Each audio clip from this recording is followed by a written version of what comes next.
ओम शांति। अभी हम 30 अक्टूबर 2022 के बाबा के मधुर महावाक्य सुनेंगे।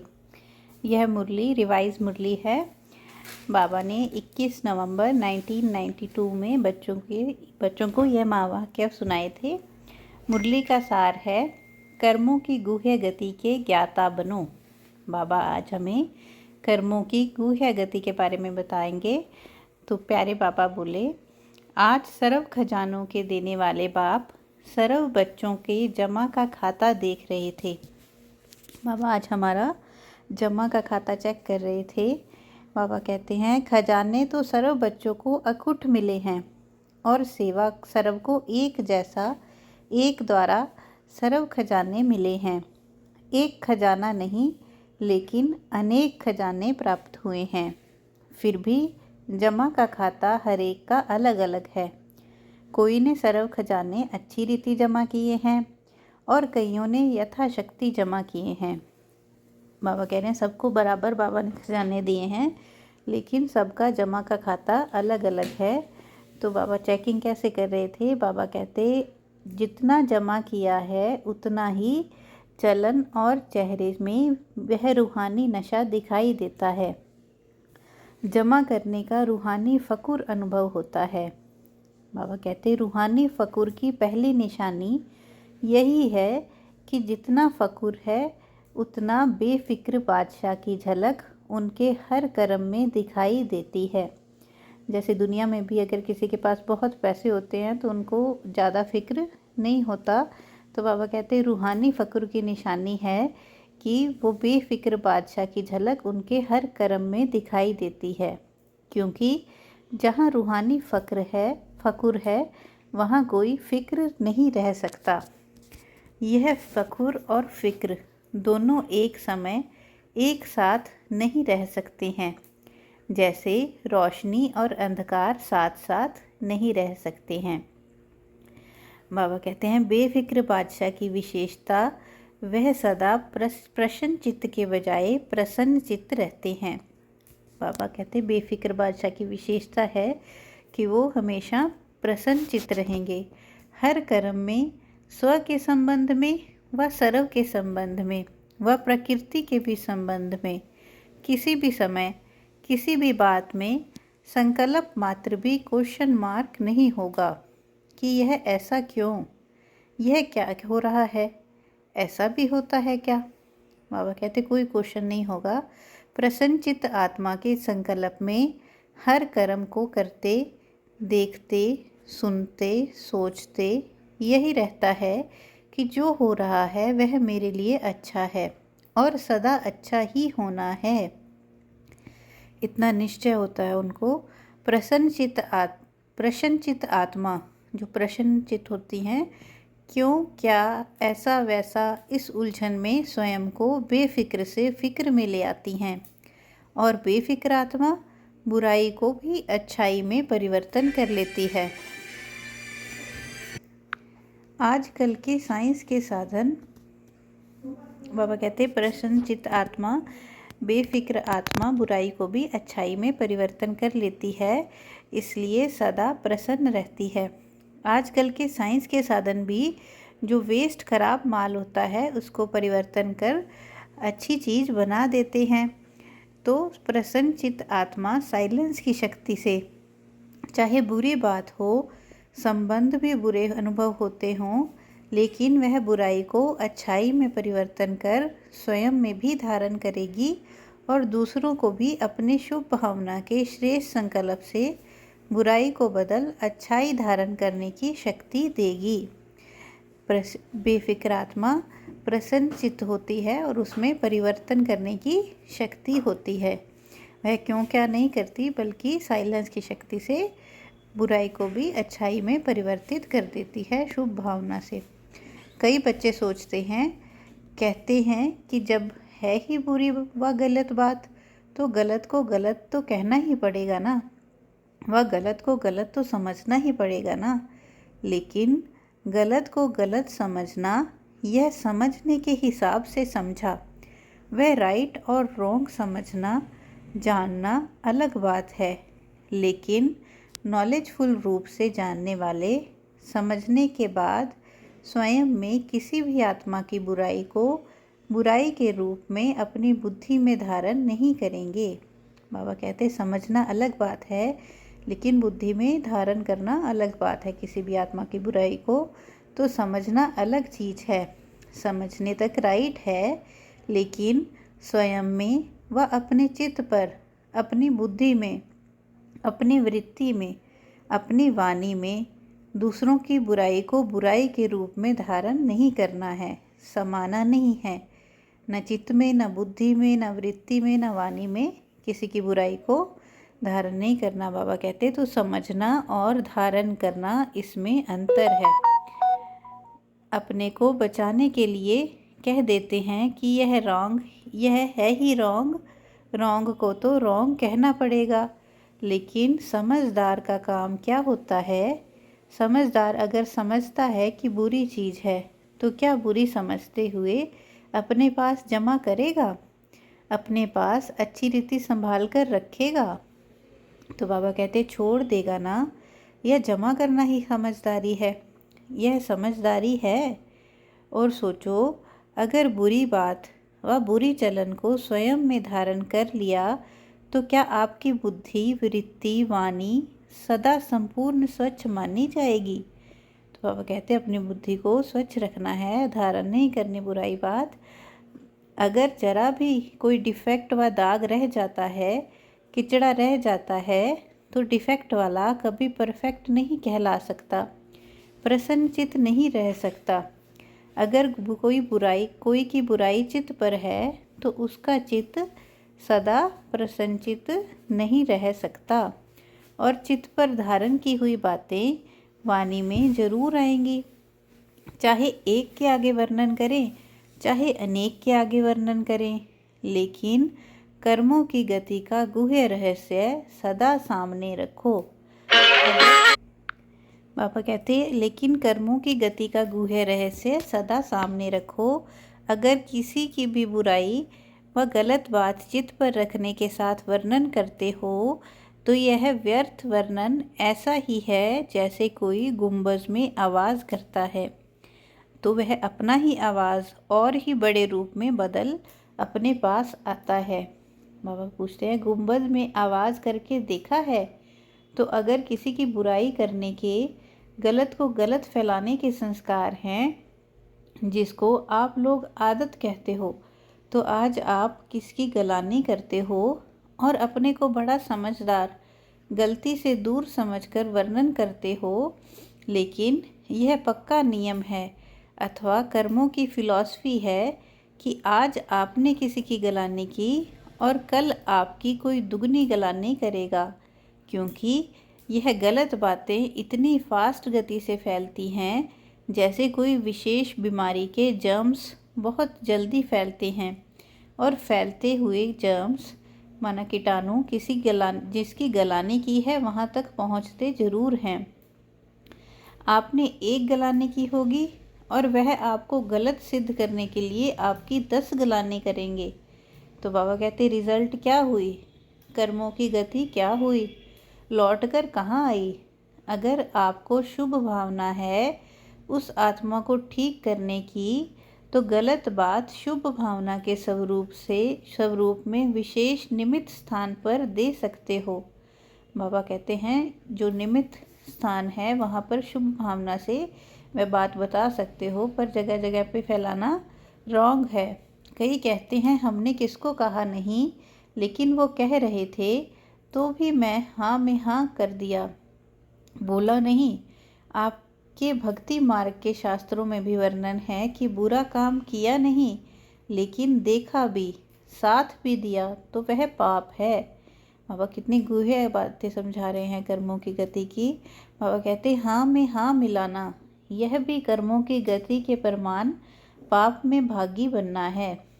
वर्तमान समय कर्मों की गति का ज्ञान में बहुत इजी हो गए हैं, लेकिन यह छोटे छोटे सूक्ष्म पाप श्रेष्ठ संपूर्ण स्थिति में विघ्न रूप बनते हैं। इजी बनने की निशानियाँ क्या हैं? बाबा कहते जो बच्चे इजी बन गए हैं, जिनकी नेचर, उनकी क्या निशानियाँ हैं?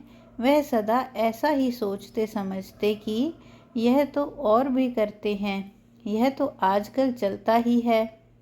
यह तो बाकी लोग भी कर रहे हैं। या तो अपने आप को हल्का करने के लिए यही कहेंगे कि मैंने हंसी में कहा, मेरा भाव नहीं था, ऐसे ही बोल दिया। या दूसरों से कंपैरिजन करेंगे कि वो भी करते हैं, या कहेंगे मैंने तो मजाक मजाक में कहा था। यह विधि संपूर्ण सिद्धि को प्राप्त होने में सूक्ष्म विघ्न बन जाता है। बाबा कहते ऐसे गलती छुपाने से संपूर्ण सिद्धि को प्राप्त नहीं हो पाते, सूक्ष्म विघ्न बन जाता है। इसलिए ज्ञान तो बहुत मिल गया है, रचता और रचना के ज्ञान को सुनना, वर्णन करना बहुत स्पष्ट हो गया है, लेकिन कर्मों की गुह्य गति का ज्ञान बुद्धि में सदा स्पष्ट नहीं रहता। बाबा कहते रचता का ज्ञान, रचना का ज्ञान, यह तो बहुत सुन के वर्णन करते हो, बहुत स्पष्ट रीति पहचान लिया है बाबा को, अपने आप को, तो लेकिन कर्मों की गुह्य गति का ज्ञान बाबा कहते बुद्धि में स्पष्ट नहीं रहता, इसलिए इजी हो जाते हैं। कई बच्चों की अपने प्रति भी कंप्लेन होती है कि जैसे बाप कहते हैं, बाप बच्चों में जो श्रेष्ठ आशाएं रखते हैं, जो चाहते हैं, जितना चाहते हैं उतना नहीं है। इसका कारण क्या है? ये अति सूक्ष्म व्यर्थ कर्म बुद्धि को, मन को ऊंचा अनुभव नहीं करने देते। योग लगाने बैठते हैं, लेकिन काफ़ी समय युद्ध में चला जाता है। बाबा कहते जब बाबा को याद करने बैठते हैं तो काफ़ी समय इन्हीं व्यर्थ संकल्पों को मिटाने के युद्ध में चला जाता है। व्यर्थ को मिटाए समर्थ बनने में समय चला जाता है। इसलिए क्या करना चाहिए? जितना ऊंचा बनते हैं तो ऊंचाई में अटेंशन भी ऊंचा रखना पड़ता है। बाबा कहते जितने ऊंची स्थिति पर जाते हो तो अटेंशन भी ज़्यादा रखना पड़ता है। ब्राह्मण जीवन की मौज में रहना है। मौज में रहने का अर्थ यह नहीं है कि जो आया वह किया, मस्त रहा। बाबा ने कहा मौज में रहना है, मस्त नहीं रहना है कि जो आया वो कर दिया। यह अलप काल के सुख की मौज, वह अलप काल के संबंध संपर्क की मौज सदा काल की प्रसन्नचित स्थिति से भिन्न है। इसी को मौज नहीं समझना।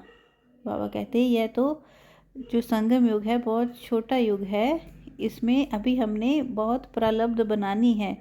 बाबा कहते जो आया वह बोल दिया, जो आया वह किया, हम तो मौज में रहते हैं। आधा कल्प के मनमौजी नहीं बनो, अलप काल के मनमौजी नहीं बनो, सदा काल की रूहानी मौज में रहो। छोटे छोटे भी बाबा कहते विक्रम नहीं करने हैं, यही यथार्थ ब्राह्मण जीवन है।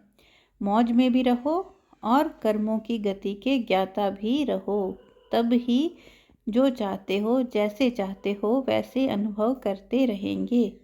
समझा? कर्मों की गुह्य गति के ज्ञाता बनो। बाबा आज कर्मों की कितनी गुह्य गति बता रहे हैं। बाबा कहते फिर गजानों के जमा के रिजल्ट सुनाएंगे। अच्छा, चारों ओर के फिक्र से फारिग बेफिक्र आत्माओं को, सदा प्रसन्न चित्त विशेष आत्माओं को, सदा स्वयं प्रति और सर्व प्रति श्रेष्ठ परिवर्तन शक्ति को कर्म में लाने वाले कर्म योगी आत्माओं को, सदा रचना रचता के ज्ञाता और कर्म फिलॉसफी के भी ज्ञाता, ऐसे ज्ञान स्वरूप आत्माओं को बाप दादा का याद प्यार और नमस्ते। हम रूहानी बच्चों की भी रूहानी बाप दादा को दिलवा जान सिकवा प्रेम से नमस्ते। शुक्रिया बाबा, शुक्रिया। अभी बाबा दादियों से मुलाकात करते हैं। बाबा कहते हैं वर्तमान समय किस बात की आवश्यकता है? कर्मों की गुह्य गति का ज्ञान मर्ज हो गया है, इसलिए अलबेलापन है। पुरुषार्थी भी हैं, लेकिन पुरुषार्थ में अलबेलापन आ जाता है। बाबा कहते हैं कि जब कर्मों का ज्ञान बुद्धि में नहीं रहता तो अलबेले हो जाते हैं, इसलिए अभी इसकी आवश्यकता है। लेकिन बाप दादा सभी की रिजल्ट को देखते हैं। जो चल रहा है वो अच्छा है, लेकिन अभी अच्छे से अच्छा बनना है। बिजी रहना पड़ता है ना, ज़्यादा समय बिजी किस में रहना पड़ता है? किस बात में ज़्यादा समय देना पड़ता है? बाबा पूछ रहे हैं, चाहे आप लोगों को अपनी स्थिति न्यारी और प्यारी है, लेकिन समय तो देना पड़ता है। तो यही समय पावरफुल शक्तिशाली माइट हाउस बन वाइब्रेशन फैलाने में जाए तो क्या हो जाएगा? बाबा कहते संगठित रूप में यही वातावरण हो और कोई बात ही नहीं हो तो क्या वाइब्रेशन विश्व में या प्रकृति तक पहुंचेगा? अभी तो सभी लोग इंतज़ार कर रहे हैं कि कब हमारे रचता व मास्टर रचता संपन्न या संपूर्ण बन हम लोगों से अपनी स्वागत कराते। प्रकृति भी तो स्वागत करेगी ना। तो यह सफलता की माला से स्वागत करे वो दिन आना ही है। जब सफलता के बाजे बजेंगे तब प्रत्यक्षता के बाजे बजेंगे। बाबा कहते बजने तो हैं ही ना। अच्छा, चंद्रमणि दादी जी सेवा पर जाने की छुट्टी ले रहे हैं बाबा से। बाबा उनको कहते हैं ऑलराउंड बनना ही श्रेष्ठ सेवा है। अच्छा है, चक्कर लगाते रहो। चक्कर लगाने का पाठ बच्चों का ही है। बाप तो अव्यक्त रूप में लगा सकते हैं, साकार रूप में भी चक्कर लगाने का पाठ बाप का नहीं रहा, बच्चों का ही था। अच्छा, अव्यक्त बाप दादा की पर्सनल मुलाकात। विजयी माला में आने के लिए तीव्र पुरुषार्थी बनो। बाबा कहते हैं सदा तीव्र पुरुषार्थी आत्माएं हैं, ऐसे अनुभव करते हो। जब ब्राह्मण बने तो पुरुषार्थी तो हैं ही। बाबा कहते जब ब्राह्मण बन गए तो पुरुषार्थ तो सब बच्चे करते ही हैं, लक्ष्य सबको मिलता है। लेकिन तीव्र पुरुषार्थी हैं वह सिर्फ पुरुषार्थी हैं। सुनने और सुनाने वाले को पुरुषार्थी कहेंगे या तीव्र पुरुषार्थी कहेंगे? बाबा कहते हैं जो ज्ञान सुनते हैं और दूसरों को सुनाते हैं उनको क्या कहेंगे, पुरुषार्थी या तीव्र पुरुषार्थी? सुनना और सुनाना उसके बाद क्या होता है? तीव्र पुरुषार्थी किसको कहेंगे, सुनने वाले को या बनने वाले को? बाबा कहते हैं जो बनने वाला होता है उसको तीव्र पुरुषार्थी कहते हैं, सुनने सुनाने वाले को सिर्फ पुरुषार्थी कहते हैं। जो माला का 16,108वां नंबर है वह भी सुनता और सुनाता तो है ही, नहीं तो माला में कैसे आएगा? लेकिन 108 की माला में कौन आएंगे? 108 की माला का नाम है विजयी माला। 16,000 की माला का नाम विजयी माला नहीं है। तो सुनना और सुनाना यह तो मेजॉरिटी करते हैं, लेकिन सुना और बना इसको कहा जाता है तीव्र पुरुषार्थी। तीव्र पुरुषार्थी 108 हैं और पुरुषार्थी 16,108 हैं। तो अपने आप को चेक करो कि तीव्र पुरुषार्थी हैं या पुरुषार्थी हैं। जो हैं जैसा है वह मेजॉरिटी अपने आप को जान सकते हैं। कोई थोड़े हैं ऐसे हैं जो अपने को नहीं जानते हैं, रॉन्ग और राइट को समझकर भी चलते हैं। मेजॉरिटी अपने मन में अपने आप को सत्य जानते हैं कि मैं कौन हूँ। इसलिए सदा अपने को देखो, दूसरों को नहीं। अपने पुरुषार्थ को चेक करो और तीव्र पुरुषार्थ में चेंज करो, नहीं तो फाइनल समय आने पर चेंज नहीं कर सकेंगे। उस समय पढ़ाई का समय समाप्त होने पर इम्तिहान के समय पढ़ाई का चांस नहीं मिलता। वो कहते हैं जब पेपर सामने आ जाएंगे तो पढ़ाई करने का टाइम नहीं मिलेगा।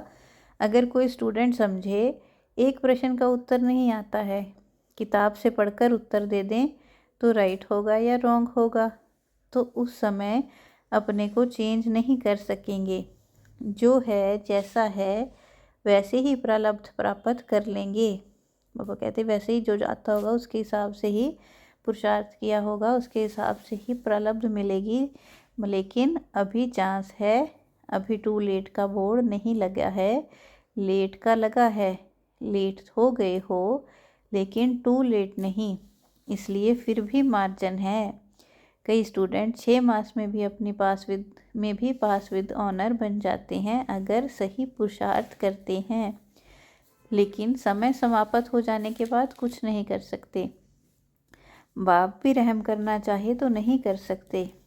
चलो यह अच्छा है, इसको मार्क्स दे दो। यह बाप कर सकता है? बाबा पूछ रहे हैं ऐसे कोई बाप कर सकता है? इसलिए अभी से चेक करो और चेंज करो। अलबेलापन छोड़ दो। ठीक है, चल रहे हैं, पहुंच जाएंगे। यह अलबेलापन है। अलबेले को इस समय तो मौज लगती है। जो अलबेला होता है उसे कोई फिक्र नहीं होता, वह आराम से ही सब कुछ समझता है। तो अलबेलापन नहीं रखना, सदा अलर्ट। पांडव सेना होना, सेना अलबेली रहती है या अलर्ट रहती है? सेना माना अलर्ट, सावधान, खबरदार रहने वाले। अलबेला रहने वाले को सेना का सैनिक नहीं कहा जाएगा। तो अलबेलापन नहीं, अटेंशन। लेकिन अटेंशन भी नेचुरल विधि बन जाए। कोई अटेंशन का भी टेंशन रखते हैं। बाबा कहते टेंशन नहीं लेना, सिर्फ अटेंशन रखना है। टेंशन की लाइफ सदा तो नहीं चल सकती। बाबा कहते अगर अटेंशन की बजाय टेंशन लेंगे तो फिर टेंशन तो कितनी देर लेंगे, थोड़े टाइम ले सकते हैं, लेकिन फिर से अलबेले हो जाएंगे, नेचुरल नहीं होगी नेचर। टेंशन की लाइफ थोड़ा समय चलेगी, नेचुरल नहीं चलेगी। तो अटेंशन रखना है, लेकिन नेचुरल अटेंशन आदत बन जाए। वैसे जैसे विस्मृति की आदत बन गई थी ना। बाबा कह रहे हैं कि जैसे तुम सब कुछ भूल गए थे, वो भी जैसे एक नेचुरल नेचर बना ली थी आप बच्चों ने, नहीं चाहते भी हो जाता है। तो यह आदत बन गई ना, नेचुरल हो गई ना। ऐसे स्मृति स्वरूप रहने की आदत हो जाए। पापा कौन सी आदत पक्की करने को कह रहे हैं? स्मृति स्वरूप रहना है, नॉलेजफुल रहना है। अटेंशन की आदत हो जाए, इसको कहा जाता है आदत से मनुष्य आत्मा मजबूर हो जाती है, ना चाहते भी हो जाता है, इसको कहते हैं मजबूर। तो ऐसे तीव्र पुरुषार्थी बने हो। बाबा कहते हैं नेचुरल तीव्र पुरुषार्थी बनना है, टेंशन वाले तीव्र पुरुषार्थी नहीं बनना है। तीव्र पुरुषार्थी अर्थात विजयी तभी माला में आ सकते हैं। बहुत काल का अभ्यास चाहिए। सदैव अलर्ट माना सदा एवर रेडी। आपको क्या निश्चय है, विनाश के समय तक रहेंगे या पहले भी जा सकते हैं? बाबा कहते हैं पहले भी जा सकते हैं ना, इसलिए एवर रेडी। विनाश आपका इंतज़ार करे, आप विनाश का इंतज़ार नहीं करो। वह रचना है, आप रचता हो। सदा एवर रेडी क्या समझा? अटेंशन रखना, जो भी कमी महसूस हो उसे बहुत जल्दी से जल्दी समाप्त करो। संपन्न बनना अर्थात कमजोरी को ख़त्म करना। ऐसे नहीं यहाँ तो आए तो यहाँ के, वहाँ गए तो वहाँ के। पापा कहते ऐसे नहीं बनना कि जैसा वातावरण हो वैसे हो जाओ, लेकिन सदा अपने पर अटेंशन रखना, सदा एवर रेडी रहना। अब सभी तीव्र पुरुषार्थी बनकर जाना। अच्छा, तो आज बाबा वरदान दे रहे हैं हम बच्चों को, विश्व से अंधकार को मिटाकर रोशनी देने वाले मास्टर ज्ञान सूर्य भव। तो क्या वरदान दे रहे हैं बाबा? हम फिर से रिवाइज करेंगे। विश्व से अंधकार को मिटाकर रोशनी देने वाले मास्टर ज्ञान सूर्य भव। मास्टर ज्ञान सूर्य वह हैं जो विश्व से अंधकार को मिटाकर रोशनी देने वाले हैं। जैसे वो सूरज पूरे विश्व में प्रकाश फैलाता है, तो ऐसे बाबा कहते हैं मास्टर ज्ञान सूर्य सारे विश्व से अंधकार को मिटाकर रोशनी देने वाले हैं। वह स्वयं भी प्रकाश स्वरूप लाइट माइट स्वरूप हैं और दूसरों को भी लाइट माइट देने वाले हैं। जहाँ सदा रोशनी होती है वहाँ अंधकार का सवाल ही नहीं, अंधकार हो ही नहीं सकता। जो विश्व को रोशनी देने वाले हैं वह स्वयं अंधकार में नहीं रह सकते। संपूर्ण पवित्रता अर्थात रोशनी। बाबा किसको रोशनी बोलते हैं? संपूर्ण पवित्रता को। उनके पास अंधकार का अर्थात विकारों का अंश भी नहीं रह सकता। स्लोगन है स्वभाव संस्कार संबंध संपर्क में लाइट रहना ही मिलनसार बनना है। बाबा मिलनसार किन बच्चों को कह रहे हैं? जो स्वभाव संस्कार और संबंध संपर्क में लाइट रहते हैं। अच्छा, ओम शांति। आज बाबा ने हमें तीव्र पुरुषार्थी बनने को कहा और कर्मों की गुह्य गति सुनाई कि अपने नेचुरली कर्म ऐसे करने हैं जो सूक्ष्म रूप से विघन रूप ना बने। सर्व के प्रति सदा शुभ भावना शुभ कामना रखनी है और किसी की भी गलानी भी नहीं करनी है, चाहे वो गलत हो तो भी उसको सही स्थान पर शुभ भावना से सुनाना है। जगह जगह पे किसी की बात भी वाणी में, वृत्ति में, बुद्धि में भी नहीं रखनी है। अच्छा, ओम शांति।